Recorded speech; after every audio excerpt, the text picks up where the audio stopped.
In the previous recording, we established the definition of fallacies and we talked about the fallacies of false generalization. The fallacies of false generalization were hasty generalization, sweeping generalization, and false dilemma. In this bit, we're going to talk about causal fallacies and fallacies of relevance.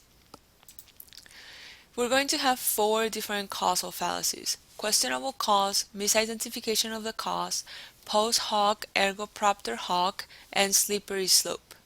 For these fallacies, you want to think about chapter 8 when we were talking about relations and the way in which cause and effect or causal relations happen. So, questionable cause is a fallacy that involves the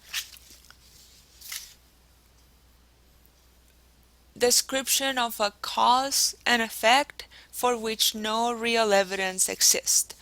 So one of the examples, one of my favorite examples is to talk about the horoscope, right?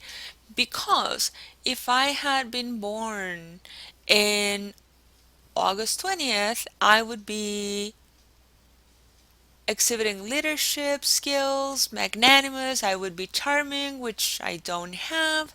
I would be creative, faithful, loving, lavish, and honest, right? But if I had been born 2 days after that, I wouldn't have those traits. I would have these traits. I would be analytical, modest, responsible, hardworking, sensitive, smart, meticulous, and magnetic. There is no real evidence for any of this, right? However, a lot of us, for certain periods of time, thought about the possibility that the horoscope would actually tell us something about who we are or what we are to expect, right? So that's what makes it a questionable cause. There's no real relation between the cause and the effect. There's no real relation between the traits that I have and the ones that are listed here. Misidentification of the cause is the second causal fallacy that we're going to talk about. And this misidentification happens when we are not certain of the cause of an event. So let's say that I got a raise at my job the day I was wearing my lucky shoes. So instead of thinking that it was due to my hard work, I'm going to think that it is due to my lucky shoes, right? Because whenever I'm wearing my lucky shoes, good things happen. So I am not using cause and effect in a cautious way. I am not using cause and effect in a logical way. I am ascribing to an occurrence a cause that may not even be related to it. Okay? Post hoc ergo propter hoc is Latin for after it, therefore because of it. And it describes this fallacy that has to do with two things occurring around the same time. Therefore, we think that one caused the other. So let's say that I woke up late and I was running to the train. The train left before I could make it, but because I missed the train, I also met my boyfriend, right? Who was also running late. So to think that these two things are related is more wishful thinking than any evidence that I can have. So that's what the post hoc ergo propter hoc does. It has this element of wishful thinking where you see two things occurring in a close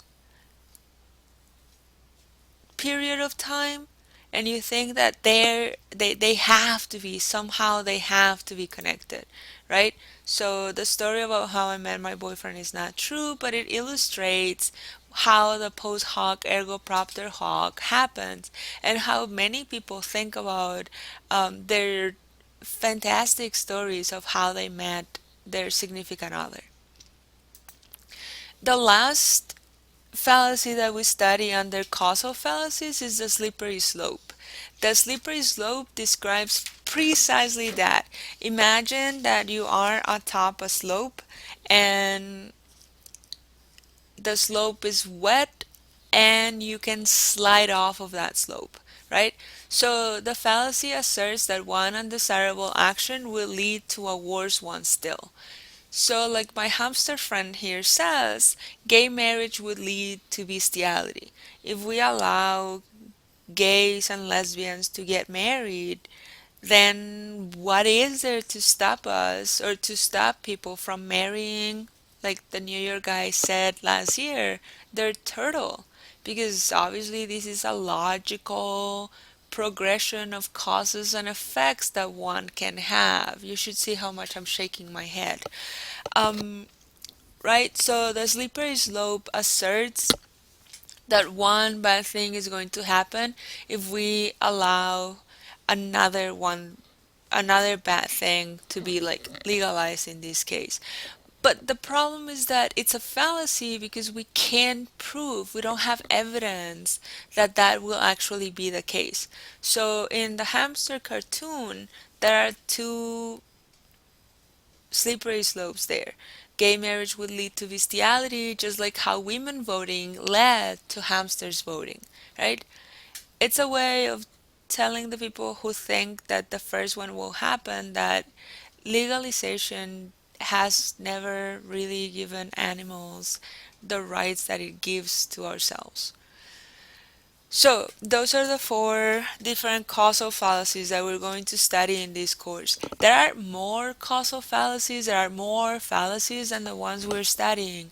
This is just a sample of the most frequent ones. One of the things that you have to realize when we're talking about fallacies is that even though these fallacies have a name, it doesn't mean that they only occur in our lives like one by one. There can be a combination of different fallacies happening in the same event. So when you're doing your exam, that's one of the things you're supposed to do. Find something where two or more fallacies are present.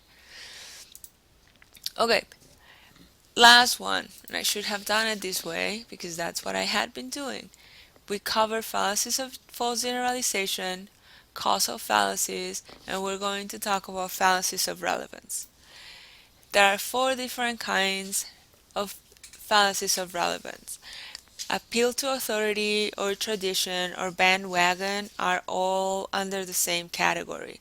Appeal to emotion, pity, fear, or flattery are going to be all under the same category. Appeal to personal attack is its own category, and then we're going to have the red herring, which is my favorite fallacy. So, appeal to authority, tradition, or bandwagon does precisely what it sounds there. These fallacies appeal to the opinions that other people have. Whether it is a figure of authority, it can be my mother, my professor, my advisor, my doctor, my priest, my imam, right? Any person who has authority could use this fallacy, or I could defer to their authority. Appeal to tradition, the way in which things have been done, and just using that knowledge from before to say that that's the way things should be done.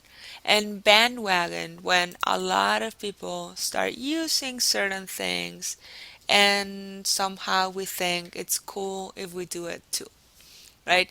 So a lot of people have started using Facebook or Flickr or Tweet because others have used it without really understanding or without really thinking as to why they should use it. They just don't want to be left out. Appeal to authority, there's even a movie that's called Because I Said So, and it's whenever somebody pulls rank over us. And appeal to tradition, it is traditional for women to want to become mothers, right? So whenever we hear that somebody does not, that a woman does not want to become a mother, it sounds even a little bit like clashing, but that's only because we are appealing to a tradition that women are supposed to be mothers. But there's really no argument or no one argument to defend that position. Okay? The appeals to emotion, pity, fear, flattery, are some of the emotions that are going to be used in order to get me something. So I can tell someone that they look lovely today. Could I please get a raise? Right? If I appeal to their flattery, maybe I can get some of the things that I want in an easier way than if I have actually to argue for them. So the Beatles, A Hard Day's Night, is just because a lot of the time when we talk to people, they want us to do things for them because it's been tough on them. Like they've really had it tough.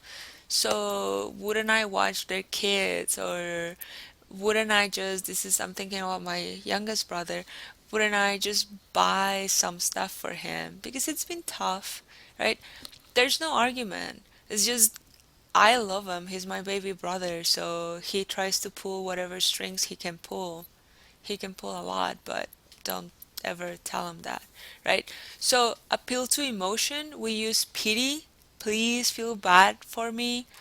We use fear, if we don't do it, something's gonna happen to us. Or flattery, oh, look how handsome you are, right? In order to get what we want out of this agreement. Appeal to personal attack is something that I hope you guys don't use. We're going to divide it in two different kinds. The ad hominem attack that focuses on the personal qualities of someone, and based on those personal qualities, we can't trust the information they're giving us. So, Bill Clinton went through this when it was found out that he was cheating on his wife, right? Because he cheated, he couldn't be a good politician. The two don't really go together. So we're just using his personal qualities to say that we shouldn't trust him instead of making the argument as to why we shouldn't trust him, right? In politics, you also see poisoning the well a lot. Anything that comes from that source will be treated as unsound or as a bad argument. So I found this about Jim Matheson, and it's like a direct poisoning the well. You just can't believe anything that he says. No explanation needed. You just can't, right? So that's a personal attack. Whether you knew this politician or not, from now on, anything that he says is going to come to us with a bias. We can't trust, we can't believe what he says. Does that make sense? And then my all-time favorite is the red herring. And the reason why I like the red herring is because its name says it all, right? The red herring got its name because hunters used to bring red herrings with them in their bags. So imagine hunters that are uh, hunting with dogs, and the dog is supposed to go after the duck or the fox or whatever. But obviously, if the dog gets to the fox sooner than the hunter, there's a risk that the dog is gonna eat the fox or the dog, right? So the hunters used to bring red herrings in their bags, in little bags, so that whenever the dog was close to the prey, they would throw the red herring, this really smelly, fishy thing that dogs would die for. They would throw it in the opposite direction and have the dog running to get it. So that's what the red herring does. It's a smoke screen or a wild goose chase because you introduce a topic in order to divert the attention from the other thing somebody's asking you. So if somebody asks you, hey, did you do the dishes? You're like, oh my God, did you see Iron Man 3? Such a good movie. And you hope that person will engage in the Iron Man conversation and forget about the dishes. Not that this happened between me and my mom. Maybe. So these are the different kinds of fallacies that we're going to have. False generalization, causal fallacies, and fallacies of relevance. Do send me an email if you have any questions about this lesson.